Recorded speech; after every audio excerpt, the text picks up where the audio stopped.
Good afternoon. Earthy Wise Woman here. How you doing, everybody? I hope everybody had a wonderful weekend. And I would like to focus today on relationships, the the divine feminine and the divine masculine. Let's look at the divine feminine first because, well, I have some knowledge about that. I'm a female, obviously. The one thing I really would like to emphasize on the divine feminine is it comes in many forms. There is no wrong and there's no right way of looking at it. In goddesses, we have some goddesses who are full figured. We have some who are huntress. We have some who are the mother figures. We have others that are in beauty. Oshun is beauty. She is the majesty. Whereas the Morrigan is much more, what would be a word for it? Harder. Not very matronly as a mother figure, but a very strong-willed woman figure. And yet we have deities like Hestia, very much the mother figure. Carowin, who is much more harder, much more towards the energies of change and alteration.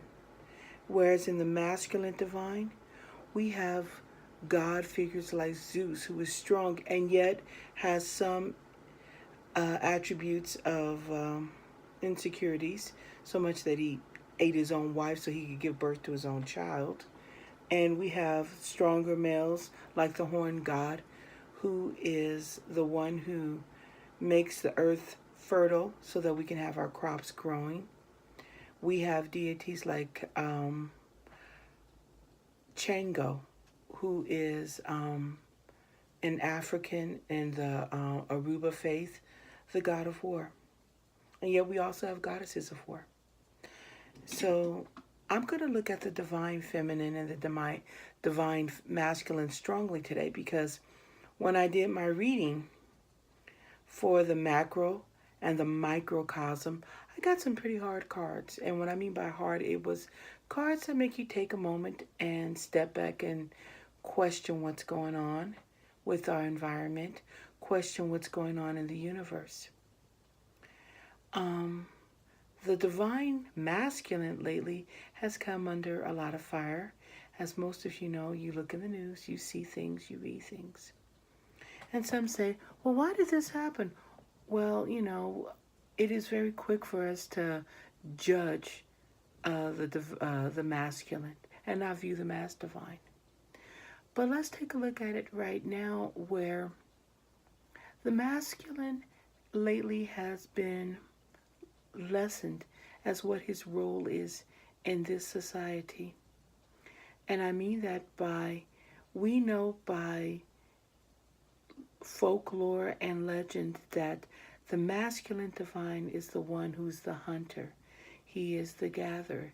He is the one who ensures that there is shelter for his significant other and his children. But then, in that, there must be some aspects as the divine feminine in him, where he is loving and he is caring, he is nurturing as well. These are part of also the divine masculine. And in a society where the male energy has been lessened to the point that the best thing that a man can do is make a really big paycheck, and he drives a very fast car, and he lives in an extremely expensive apartment complex on the right side of town. That's a lessening of the masculine and his divinity and what it really represents. There's much more to it than that, because as a lot of us know, we know people who have achieved the fast car, who does have the beautiful apartment building on the right side of town, who makes an immense amount of money, and to be very blunt, they're jerks. So surely that should not be and is not the only way to defy the masculine divine, much more. And as the feminine, the divine feminine, we are much more than just how pretty we are. Our bodies look the way they're supposed to look like in Vogue magazine? Do we just feed and do we just nurture and give birth? There's more to us than that. The divinity and what makes us all what we are.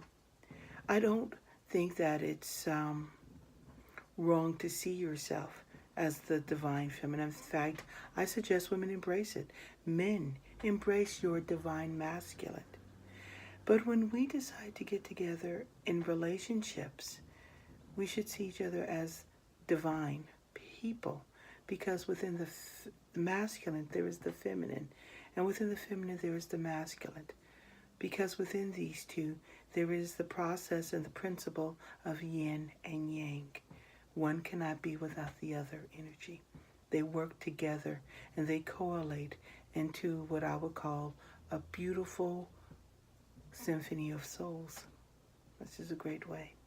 So let's go ahead and get started on our reading this afternoon. And as I said, some parts of it did make me a little concerned. However, when I read the rest of the cards, I did understand the why. Now, I said in my last video that Virgo, the sun was entering into the sign of Virgo on the 26th. It is my mistake. It is on the 23rd. And this is going to bring about a lot of energy changes on the 23rd. And it's building right now, where energies are actually becoming a little bit more quiet.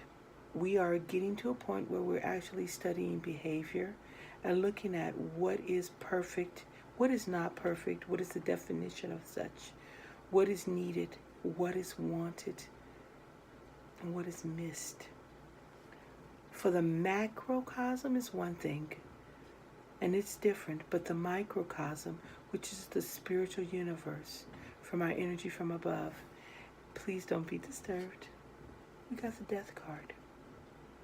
Now, what that means is not an end to anything. I like to believe it's an end of a cycle. And right now we are ending a cycle. The early part of the summer, much dreadful and bad behavior was brought out in the media. We are dealing with a lot of political discord, and it's beginning to come to an end.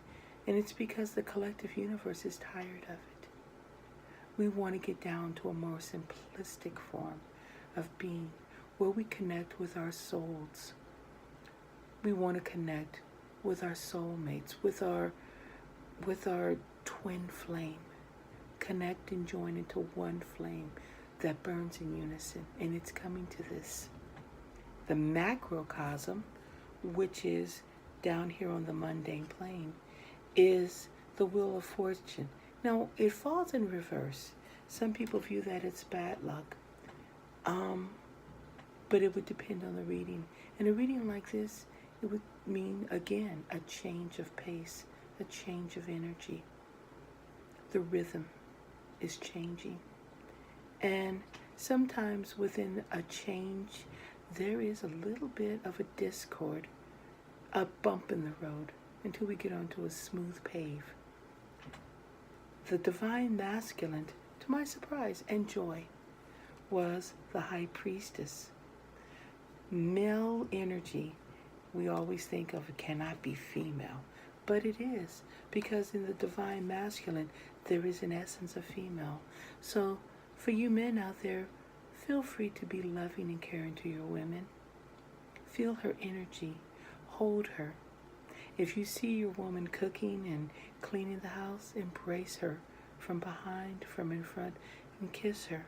Let her know that you appreciate her divine feminine, that you appreciate what she does for you, and how can you help. If you see that things need to be done around you, and you feel the urge to do them, do them. Because lately you have been feeling that tug of feminine energy. And it's wonderful to feel it in the house of Virgo, because in filling in Virgo, it's much more passionate, more loving, more touching, more feeling, more caressing. So men, ask your woman, how was your day? And also share your day with her. Tell her your misgivings. Let her know your shortcomings. She already knows them, believe me. But it's okay to share them because it makes the bonds stronger and the flames, grow much more higher and much more intense. Everyone says the flame should grow higher. I like to say the flame should grow more orange, more fluorescent, more embracing of beauty. So men, embrace your feminine side, I guess I could say. Women, we got the Magician, but it's in reverse. Do not be so self-critical of yourselves. Embrace your divine femininity. No one is perfect. And what is perfect, even if we did know? Women, you are beautiful. Every part of you is beautiful. And every part of you is of the goddess. So if you're having any shortcomings and misgivings about yourself, I want you to go out and do something for yourself. Get your nails done. Buy a new book. Maybe join a study group. And with your partner, I want you to sit down and talk and embrace each other. Take a bath together.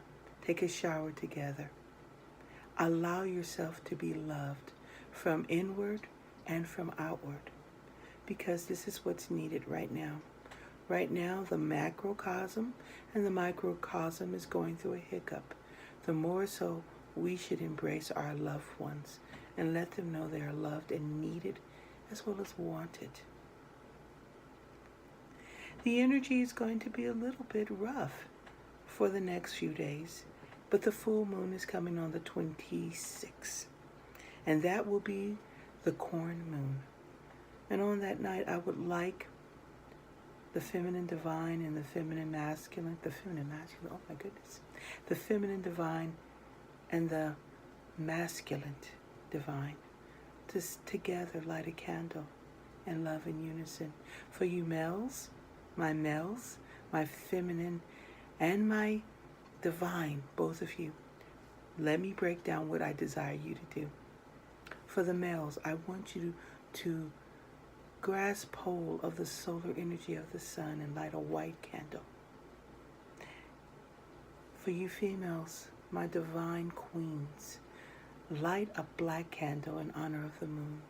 The king and the queen should join their candles together in unison and form a bond.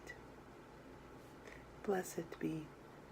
And for those of you who are in same-sex marriages or relationships, the divine masculine and the divine feminine flows through you as well. Embrace them and be one with them. Feel this run through your body and caress through your soul. Hold each other and share the energy of the one you love in embracing and hugging and in love-making. For in that there is a bond of strength. And in that, there is unity. So I suggest today that you take a moment tonight and meditate. Have a cup of warm tea. Love and kiss the one who is loving and closest to you and caring of you and whom you care and love. And be one with the universe. Blessed be.